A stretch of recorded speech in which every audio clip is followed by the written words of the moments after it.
벌써 12월입니다. 네, 오늘이 딱 저희 가정에 온 지 딱 6개월이 되는 날입니다. 제가 여기 왔다고 한 절친 친구가 대만에 한번 오겠다고 전화가 왔었습니다. 몇 달 전의 일인데요. 한국에 있는 친구가 이제 바쁜 일상을 살다가 이제 주일 밤늦게 공항에 갔습니다.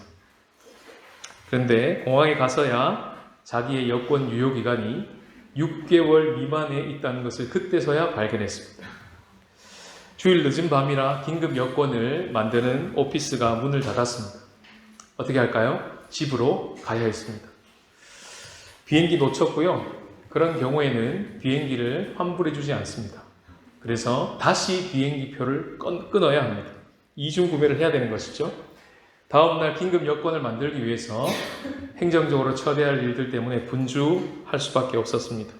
긴급 여권을 만드는데도 적지 않은 돈이 들었고 그 여권을 가지고 대만에 들어오게 되면 공항에서 비자 수수료도 역시 적지 않은 돈을 내야 합니다.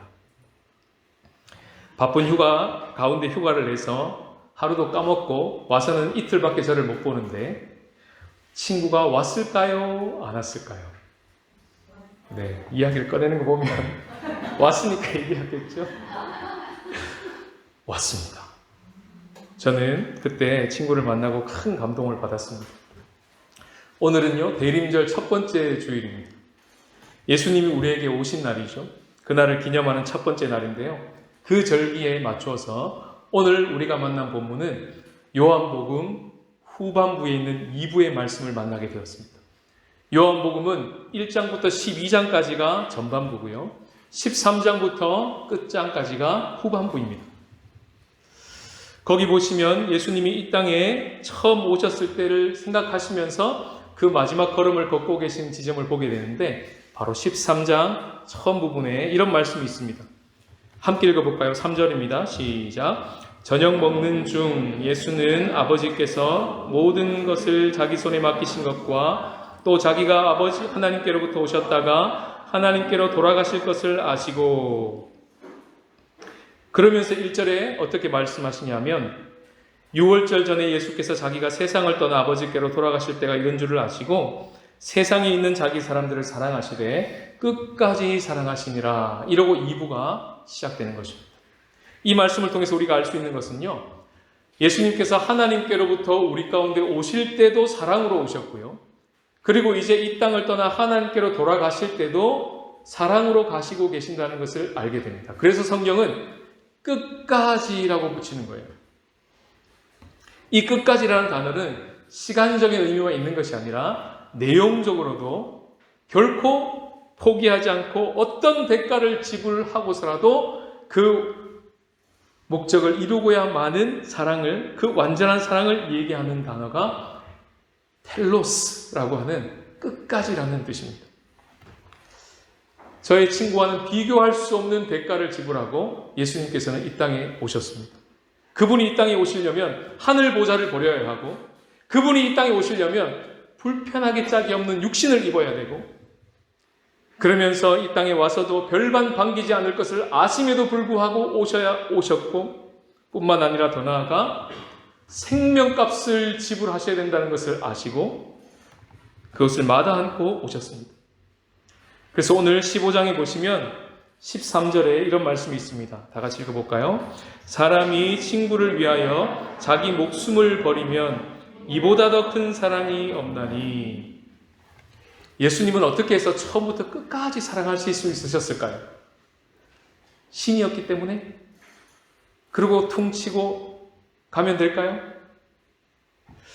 우리가 어떻게 예수님처럼 우리 옆에 허락하신 사람들을 끝까지 사랑할 수 있을까요? 오늘 본문은 이 질문에 대해서 해답을 가르쳐주고 있습니다. 오늘 읽은 본문 1절부터 11절까지는 주제가 예수님 안의 거함입니다. 그리고 바로 이어서 12절부터 17절까지는 예수님의 그 거함으로 말미암아 안의 거함으로 말미암아 이웃을 사랑함이라고 하는 주제를 가지고 있어요. 그리고 18절부터 16장 4절 앞절까지는 미움받을 것을 감수함이라는 주제를 가지고 있습니다. 이 순서가 굉장히 중요합니다. 어떤 메시지일까요? 주님 안에 거할 때 우리는 끝까지 사랑할 수 있다는 메시지입니다. 미움받게 되는 어려운 상황에도 그 사랑이 멈추어지지 않고 계속 갈 수 있는 힘은, 능력은 주님 안에 거하는 곳에 있다는 메시지가 15장에 담겨 있는 것입니다. 오늘 본문에서 가장 많이 나오는 단어, 10번이나 등장하는 키워드는 거하다는 것입니다. 그 첫 번째 단어가 4절에 나오는데요. 성경 전체에서 오늘 이 구절이 처음으로 등장합니다. 한 번도 구약 성경에 나의 안에 거하라 라고 말씀하신 적이 없습니다. 처음 나오는 초대입니다. 4절에 보시면 내 안에 거하라, 나도 너희 안에 거하리라, 이렇게 되는 것이죠. 예수님 안에 거할 때 우리는 끝까지 사랑할 수 있습니다. 그러면 어떻게 예수님 안에 거할 수 있을까요? 그것을 오늘 본문을 통해서 함께 살펴보기를 원합니다. 첫 번째 메시지는요, 다 같이 읽겠습니다. 시작. 예수님의 말씀 안에 거하라. 오늘 본문의 독특한 점은 1절부터 11절까지 전부 다가 예수님의 말씀이라는 것입니다. 11절까지만 예수님의 말씀인 것이 아니라 요한복음 15장 전체가 다 예수님의 말씀입니다. 찾아보시면 단 한 글자도 나레이터가 말하는 것이라든가 제자들이 말하는 것이 하나도 없습니다. 예전에 제가 가진 성경책에도 그런 게 있었는데 예수님의 육성을 성경에 인쇄할 때 빨간색으로 인쇄한 적이 있습니다. 그러면 요한복음 15장은요, 단 한 자도 검은색이 없습니다. 처음부터 끝까지 빨간색입니다. 그것이 무려 16장 16절까지 빨간색이에요. 이런 지점을 찾아보기가 성경 안에서 드뭅니다. 그렇게 많지 않습니다. 예수님의 독백이 담겨있는 오늘 본문이 그렇게 이어지는데 그 앞에 예수님의 담화, 다이얼로그가 나오죠. 13장부터 14장까지입니다. 거기 보시면 예수님의 대화, 제자들과의 대화가 나오는데 그 분위기를 보면 외부적으로 유대인들의 박해가 있었고 내부적으로는 제자들의 배신이 움트고 있고 뿐만 아니라 예수님이 떠날 것에 대한 고지가 이제 막 나갔기 때문에 제자들 안의 분위기는 아주 침울했습니다. 그러고는 15장 16절에 와서 16장 와서는 그런 예수님의 사건의 당시의 어려움뿐만 아니라 15장 16장을 읽어보면 이 요한복음이 기록될 당시 그때의 어려움까지도 다 묻어나 있습니다. 사건의 시간은 AD 30년이지만 요한복음이 기록될 시간은 그보다 2세대가 지난 AD 90년입니다. 그때의 어려움이 이 요한복음에 담겨 있다는 것이죠. 요한 공동체에 주시는 이 책은 메이저급이었던 유대교에서 출교당하여 마이너로 내려와 그렇게 소외되고 어려움 가운데 처해 있는 공동체에게 주어졌던 책이 바로 요한복음이었던 것입니다. 16장 1절 2절에 보시면 내가 이것을 너희에게 이름은 너희로 실족하지 않게 하려 함이니 사람들이 너희를 출교할 뿐 아니라 이렇게 되어 있습니다. 공동체가 지금 실족할 위기에 있는 겁니다. 출교당할 위기에 있는 겁니다. 공동체가 더 유지될 수 있을까? 이런 생각이 막 일어나는 때라는 것이죠. 와해되진 않을까? 여기서 끝나진 않을까? 이런 분위기였다는 것입니다. 그런 위기 속에 있는 요한 공동체를 향해서 요한 사도가 펜을 든 것이 요한복음이죠. 성경을 읽다가 이 15장 16장에 와서는 우리들 이야기인데? 하고 읽었지 않겠습니까? 무슨 생각을 하고 읽었을까요? 아마도 그들이 읽으면서 그들의 마음이 생각났을 겁니다. 그만할까? 이렇게 막히고 어려운데 그냥 캔슬할까? 가지 말까? 대충 할까? 적당히 할까 그냥? 그런 온갖 소리로 가득한 위기 속에서 예수님은 지금도 빨간 글씨로 우리 공동체를 향해서 가득 찬 이 말씀으로 우리에게 말씀하고 계시는구나. 이렇게 깨닫지 않았겠습니까? 어려운 가운데 처했을 때 더욱 말씀하시는 분이 주님이시구나. 내가 아무것도 할 수 없는 그때에 진짜 내가 할 수 있는 것, 바로 나를 위해서, 우리를 위해서 하고 계신 하나님의 동선을 우리가 그때야 진실로 볼 수 있는 것이구나. 그러면서 이 책을 읽지 않았겠습니까? 자기 사람들을 끝까지 사랑하시니라. 이렇게 시작된 이부는 지금도 2000년이 지난 지금도 우리들에게 현재 진행형입니다. 어려운 가운데 더욱 말씀하시는 하나님을 우리가 만나게 되기 때문이죠. 이런 예수님을 믿는다면 나 안에 거하라, 내 안에 거하라 하시는 이 초대를 그냥 무슨 말이지? 어떻게 예수님 안에 거하지? 이렇게 수상적으로 듣지 않고 그 말씀이 우리에게 무슨 말씀인지를 비로소 실제적으로 깨닫게 됩니다. 이렇게 거하는 것이죠. 만약에 오프라인에서 예수님께 거한다면 이렇게 거하는 겁니다. 잘 보셔요. 요 모양입니다. 지금 뭐하고 있죠? 거하고 있어요. 예수님 안에 거하고 있는 거예요. 묵상하는 거죠. 온라인에서 한다면 어떻게 될까요? 이러고 있는 거죠. 여기 아니고요. 여기 아니고 이러고. 어디서 많이 본 모양 아닙니까?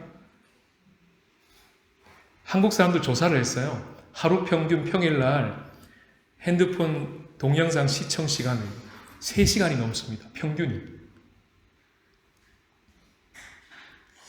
근데 문제는 뭘까요? 이게 문제인 거예요. 이게. 왜 그렇습니까? 똑같이 요 모양을 취하고 있는데 우리가 보통 동영상은요 1초에 24장의 사진이 지나간다고 그랬습니다. 그러면 1분만 보면 몇 장의 사진을 본 겁니까? 1440장 사진을 본 거예요. 10분 동영상을 시청했으면 14,400장의 사진을 막 본 겁니다. 그것이 우리의 눈을 꽉 사로잡고 있습니다. 그럼 어떤 일이 벌어질까요? 생각이 멈춥니다. 검색하기 시작합니다. 그러면 사색이 물러가게 되어 있습니다. 이런 시대를 우리가 살고 있습니다. 이것을 숏폼의 역습이라고 부릅니다. 숏폼 되게 많죠. 쇼츠도 있고 릴스도 있고 틱톡도 있고 얼마나 많습니까? 그것이 우리를 지금 역습하고 있는 시대입니다. 거기에 완전히 사로잡혀 있어요.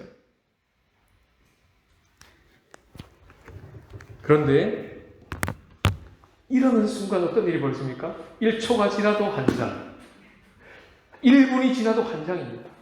10분이 지나도 한 장이에요. 처음엔 졸릴 수 있습니다. 그런데 무슨 일이 벌어질까요? 비로소 검색을 멈추고 사색이 시작됩니다. 돌아가기 시작하는 거예요. 생각이. 내 영혼의 앞점을 눌러주시는 말씀이 떠오를 때까지 읽고 또 읽고 또 읽습니다. 그리고 묵상하고 그 주신 말씀을 마음에 담고 생각하는 것이죠. 그러면서 하나님이 어떤 분이신지를 발견하고 그분이 나를 위해서 지금 무슨 일을 하고 계신지를 확인하고 그것을 마음에 담고 기도하고 묵상의 자리를 빠져나와 하루를 사는 것입니다.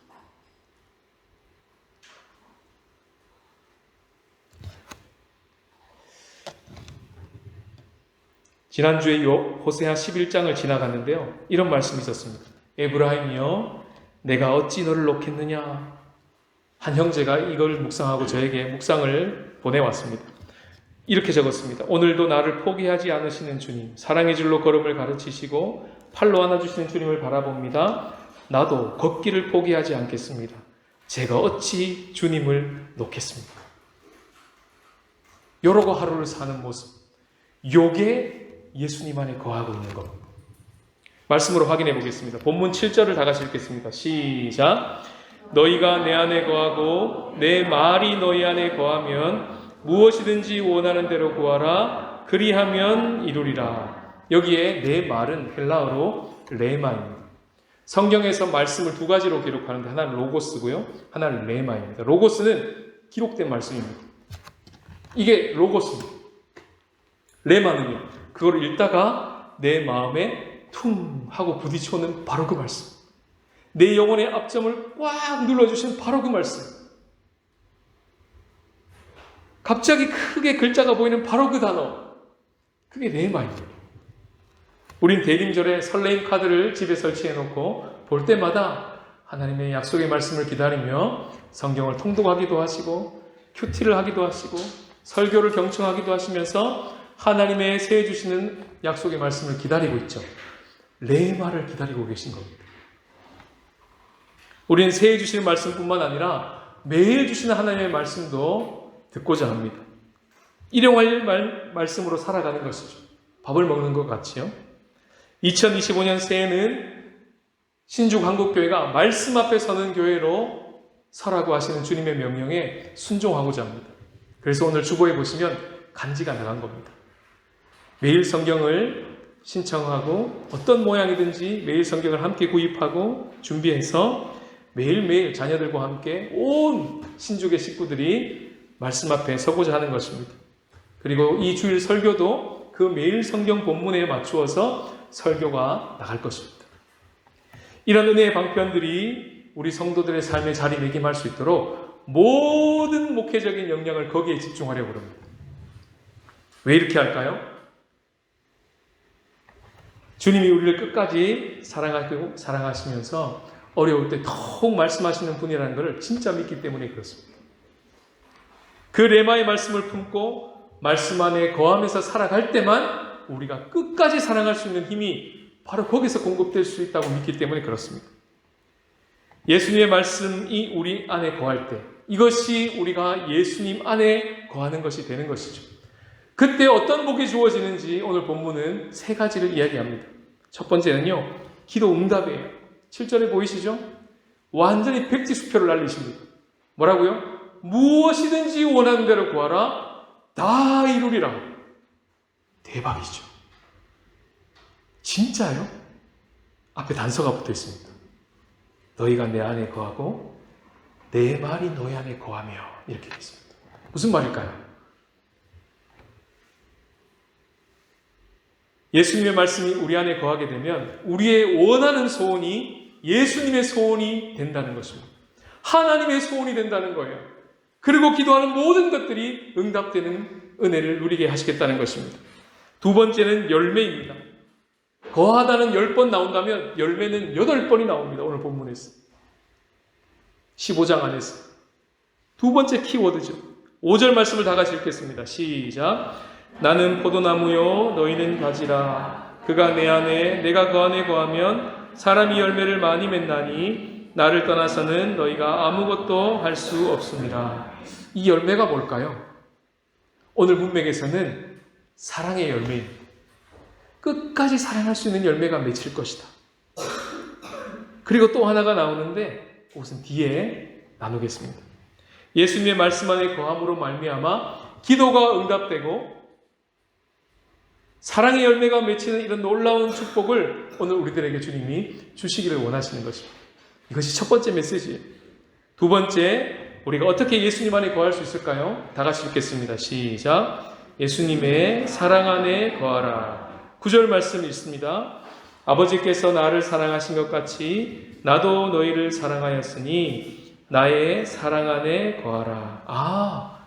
예수님 안에 거한다는 건 말씀 안에 거한다는 것이고 곧 사랑 안에 거한다는 것이구나 예수님이 알려주셨어요. 예수님이 먼저 그런 삶을 사셨습니다. 그래서 오늘 보시면 아버지께서 나를 사랑하신 것 같이 이렇게 되어 있어요. 그분은 그 사랑에 흠뻑 젖어 먼저 사셨습니다. 그냥 신이어서 끝까지 사랑할 수 있는 것이 아니고 아버지께서 예수를 사랑하시는 그 사랑을 날마다 힘입었기 때문에 그분이 우리를 대신하여 그렇게 하나님 안에 거하는 삶을 보여주셨기 때문에 그래서 끝까지 사랑할 수 있었던 것입니다. 그러면서 나도 너희를 그 사랑으로 사랑한다 이렇게 말씀하시죠. 그래서 예수님은 한적한 곳에 날마다 나아가 지난주 설교처럼 그런 피정의 시간을 매일, 매주, 때때로 항상 습관을 따라 가졌던 것입니다. 지난주 예수님이 피정하시는 모습을 봤죠. 어디로 돌아갔습니까? 세례 받으시는 처음 요단강 건너편 베다니로 돌아가셨죠. 본문에 나와 있지 않지만 아마 상상을 하게 됩니다. 무슨 묵상을 하셨을까? 처음 예수님이 세례 받았을 때 예수님만 들었던 천상의 음성을 생각하지 않으셨을까? 무슨 음성을 들었죠?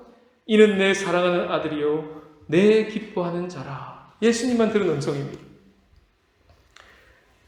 그것을 한평생 품고 사셨을 것이고 십자가에서 마지막 7마디를 외칠 때 엘리 엘리 라마 사박다니, 나의 하나님 어찌하여 나를 버리시나이까, 그 말만 하신 게 아니라 가장 마지막에는 아버지, 내 영혼을 아버지 손에 부탁하나이다, 이러고 숨을 거두셨습니다. 그럼 무슨 말씀이 됩니까? 이는 내 사랑하는 아들이요 내 기뻐하는 자라. 그러고 시작된 이 처음과 아버지 하고 숨을 거두신 그 마지막까지 끝까지 사랑 안에 거하셨던 거예요.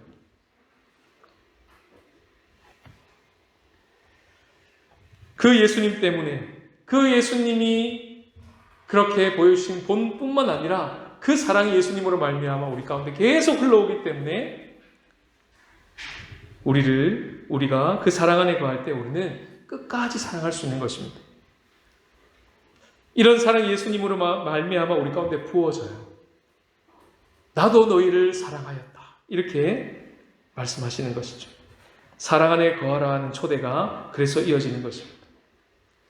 9절 말씀을 한 번 더 읽어보시겠습니다. 시작. 아버지께서 나를 사랑하신 것 같이 나도 너희를 사랑하였으니 나의 사랑 안에 거하라.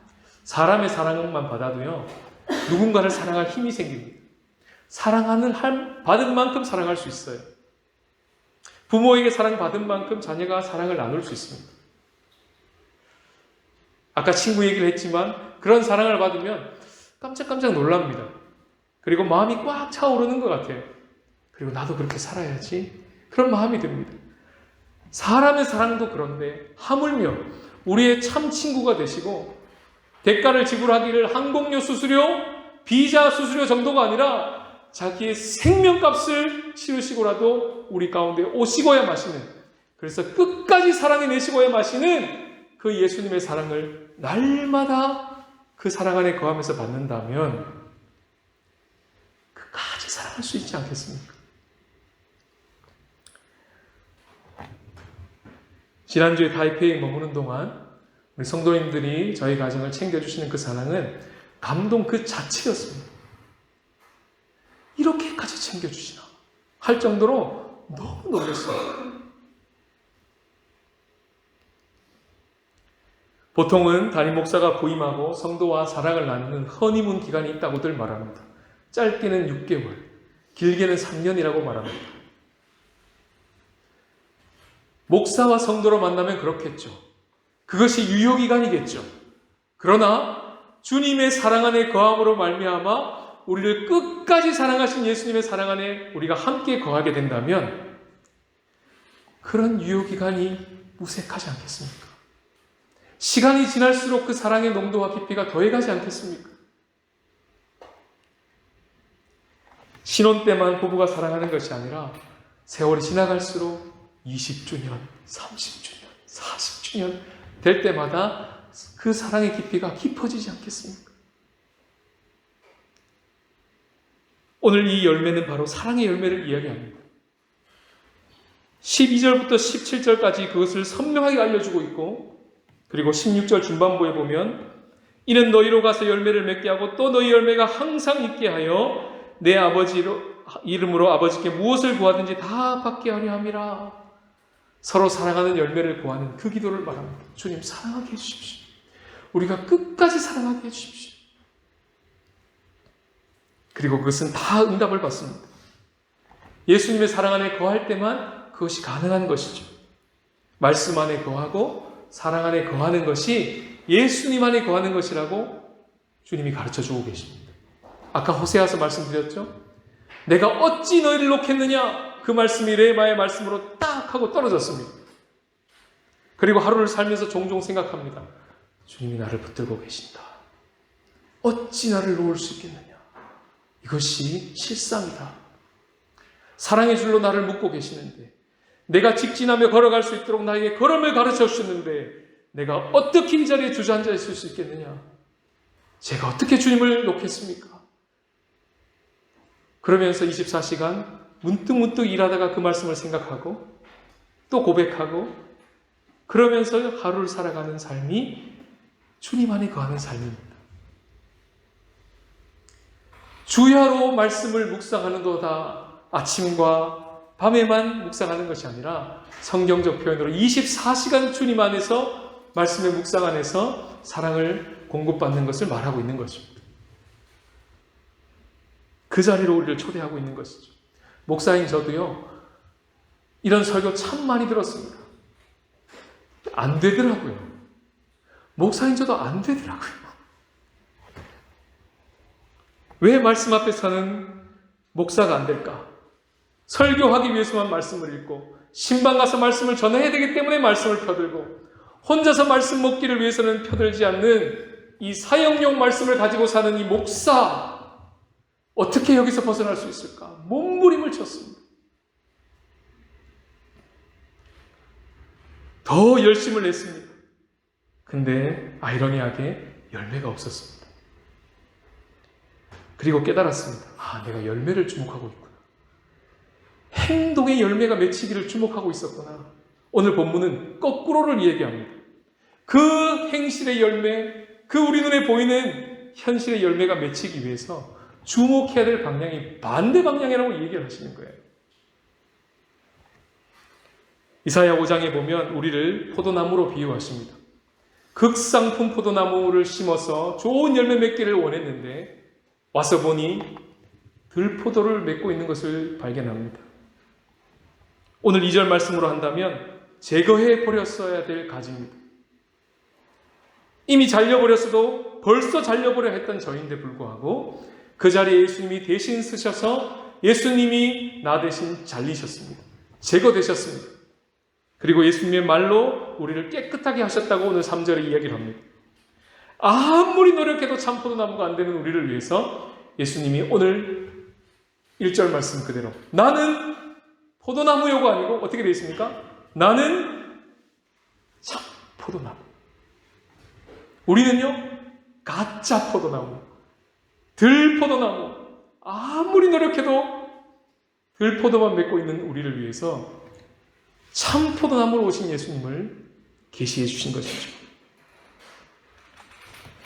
그 가지 끝에 이제 우리가 붙어서 시선을 열매가 아니라 포도나무 대신 예수님께 시선을 주목하고 가지 끝이 아니라 가지 반대 방향, 그 나무에 붙어있는 거기를 주목하기 시작했습니다. 그때 우리를 위해 열심히신 농부 되신 아버지가 보이기 시작했고 하나님 아버지가 지금도 사역하고 계신다는 게 믿어지기 시작했고 내 안에 이미 오신 예수님과 교제하고 관계하는데 더욱 집중하기를 시작했습니다. 예전에는요, 분주한 날이 찾아오면 항상 뒷전으로 밀리는 게 묵상의 시간이었습니다. 기도의 시간이었습니다. 그리고 자꾸 밀리니까 죄책감이 들잖아요. 그리고는 그 묵상과 기도의 시간을 마치 밀린 숙제하듯이, 마치 하지 않았던 운동을 하듯이 벼락치기식으로 하곤 했습니다. 그러나 이제는 패턴이 많이 달라졌습니다.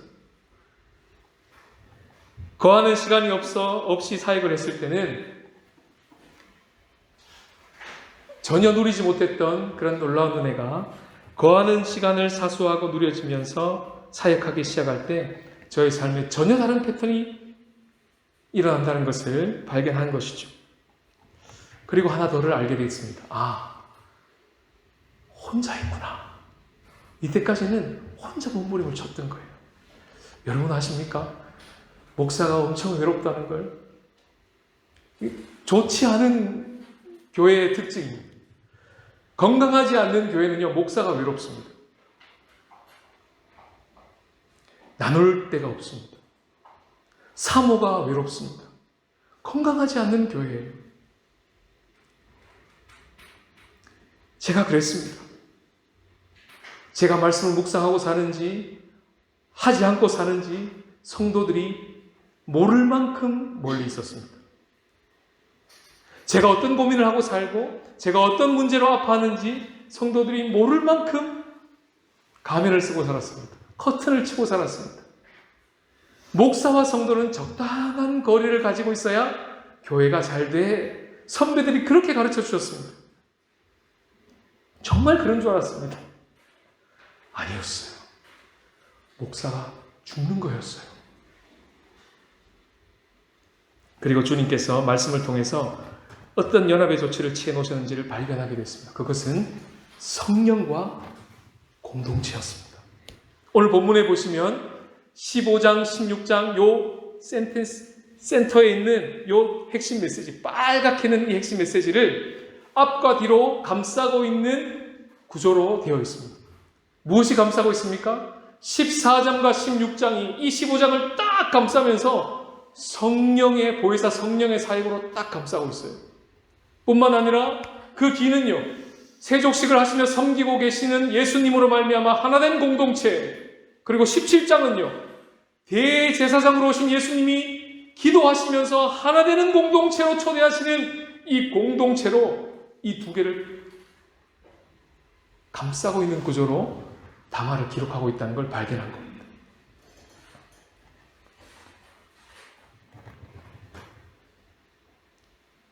이 조치가 우리 가운데 이미 취해져 있어요. 성령께서 우리를 감싸고 계시고 이 신중한국교회라는 공동체가 함께 감싸질 때, 이게 실제가 될 때, 그때 우리는 말씀 안에 거할 수 있게 됩니다. 그때 우리는 그 사랑 안에 거할 수 있게 됩니다. 놀라운 건 이 조치가 이미 취해져 있다는 거예요. 누리기만 할 수 있도록 다 이루었다 하시는 예수님의 그 놀라운 사역 안에 모든 것이 다 이루어져 있습니다. 문제는 뭔가요? 그것이 실제인 사람이 있고 실제의 길을 원하는 사람이 있을 뿐이에요. 그 차이밖에 없습니다.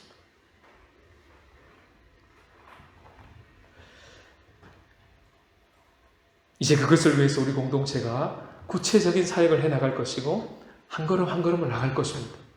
자꾸 뭐가 올라올 거예요. 온도 주보에 없던 게 막 올라오잖아요. 왜 그럴까요? 공동체입니다. 함께 합시다. 이런 거예요. 제가 혼자 해봤거든요. 어렵더라고요. 함께 하면 쉽습니다.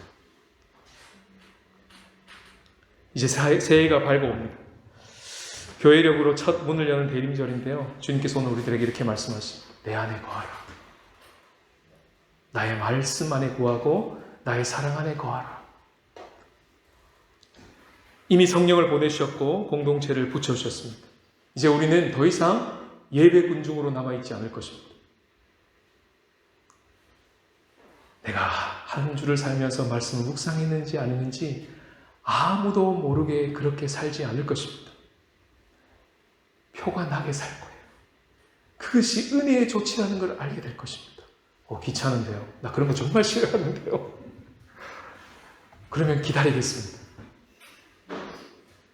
그러나 그 삶이 퍽퍽하고 그렇게 살아보니 성경이 이야기하는 삶이 사라지지 않고 사랑의 유효기간이 있다는 것을 자꾸 발견하게 되고 왜 이렇게 힘들까 삶이? 왜 이렇게 삶이 퍽퍽할까? 그렇다면 이미 취해놓으신 그 조치 안으로 들어오십시오. 그리고 오늘 이 말씀이 실제가 될 겁니다. 그냥 종교적인 유의를 즐기는 엔조이하라고 내 안에 거하라고 말씀하시는 것이 아닙니다. 어떤 경험을 추구하는 그런 종교가 아닙니다. 내 안에 거하라 라고 말씀하시는 것은 이 시기를 뚫고 들어가기에 너무나 어려운 신앙을 가지고 살아가기에 너무나 어려운 이 깨어진 세상을 살아가는 이때 2000년 전이나 지금이나 위기 가운데 어려움 가운데 살고 있는 우리를 향해서 반드시 있어야 되는, 그래야지만이 끝까지 사랑할 수 있고 끝까지 완주할 수 있는 그 힘이 지어지겠기에 주님이 우리를 그 놀라운 복음 안으로 초대를 하시는 것입니다. 마지막 세 가지 축복 한 가지가 남았죠. 11절입니다. 다 같이 읽겠습니다. 시작. 내가 이것을 너희에게 이름은 내 기쁨이 너희 안에 있어 너희 기쁨을 충만하게 하려 함이라. 예수님이 누리시는 수준의 기쁨이 너희에게도 누려지게 할 것이다.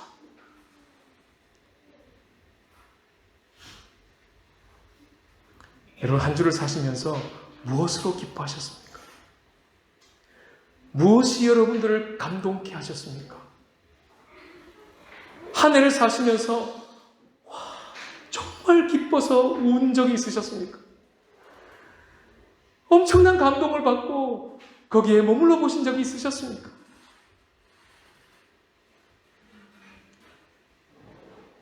그 자리로 우리를 초대하십니다. 기도 응답의 축복, 그리고 사랑의 열매를 맺는 축복, 그리고 예수님의 기쁨을 누릴 수 있는 그 축복 안으로 우리를 초대하세요. 어떻게 해요? 내 안에 거하라. 이 성탄의 계절이 이 초대를 받고 그것이 실제가 되는 그런 성탄의 계절이 되시고 또 그런 새해가 되시기를 주님의 이름으로 축복합니다.